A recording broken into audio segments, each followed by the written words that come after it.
يا رب مبدعين معاكم هبة. النهاردة هعمل شنطة سواريه من الكنفة البلاستيك ومن خيوط، نوع من الخيوط في لمعة كده كلمتكم عليه في أول فيديو خالص عن ازاي الأدوات اللي بنستخدمها في الشنط البلاستيك أو الكنفة البلاستيك. الغرزة سهلة جدا، بعد 8 مربعات وادخل فيهم الخيط، وبعد كده بمشي من ورا أعد 4 وادخل فيهم الخيط، يعني واحدة 8 وواحدة 4. أنا هنا عاملة الخيط مزدوج لأن الفتحة بتاعة الكنفة دي كبيرة شوية والخيط رفيع جدا جدا، فعشان كده أنا عاملة الخيط مزدوج كأننا عارفين زي ما بنخيط وبنعمل الفتلة مجوز كده، فده بالظبط اللي أنا عاملاه هنا. فكل ما اجي بقى أدخل بقى الخيط لازم اخد بالي من العدلة، عشان ايه الخيط ما يبرمش على بعض، ولو الطرفين برموا مش هيدونا الشكل كأنهم خطين واقفين جنب بعض كده. فأنا كل شوية كده احاول ألفه عشان يبقوا ايه الخيوط واقفة، ما تبقاش ملفوفة على بعضها مبرومة، وهكذا لحد ما اخلص.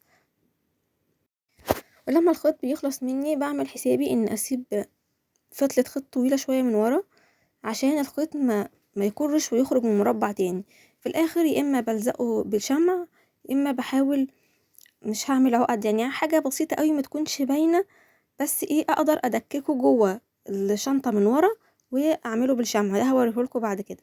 بالنسبة للجناب انا بقى عملت غرزة تانية، ما عملتش نفس الطريقة، فايه قسمت الجنب كأنه على نصين، فعملت 4 مربعات و4 مربعات ودخلت النص الاول، وبعد ما خلصت هدخل النص التاني بحيث يديني شكل الجنب مختلف شوية.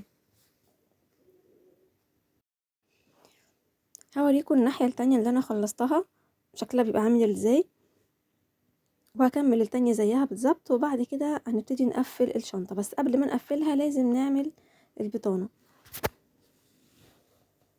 انا جبت قماش بطانات، القماش ده بيتباع عند الناس اللي بنجيب منهم الخيوط والكنفة البلاستيك وكده، وهقص القماشة على قد بالظبط الشنطة. بس قبل ما اركب البطانة لازم احط القفل اللي هو اللي تحت، عشان القفل ده بيبقى فيه زي ظهر كده بتركب فيه عشان ما يفكش، فلازم اركبه الاول.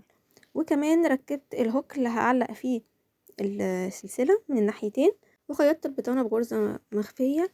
ودي كانت شكل الشنطة النهائي زي ما انتم شايفين. احنا الجزء اللي تحت بتاع الكبسولة ده بيتركب قبل البطانة، انما الجزء اللي فوق بيتركب بعد البطانة. وده كان الشكل النهائي ليها. لو عندكم اي استفسار سيبولي في الكومنت تحت. هركب بس السلسلة وكده تبقى الشنطة كلها تمام. لو عجبكم الفيديو متنسوش تشتركوا في القناة، لو عندكم اي اسئلة سيبوها في الكومنت، وشكرا.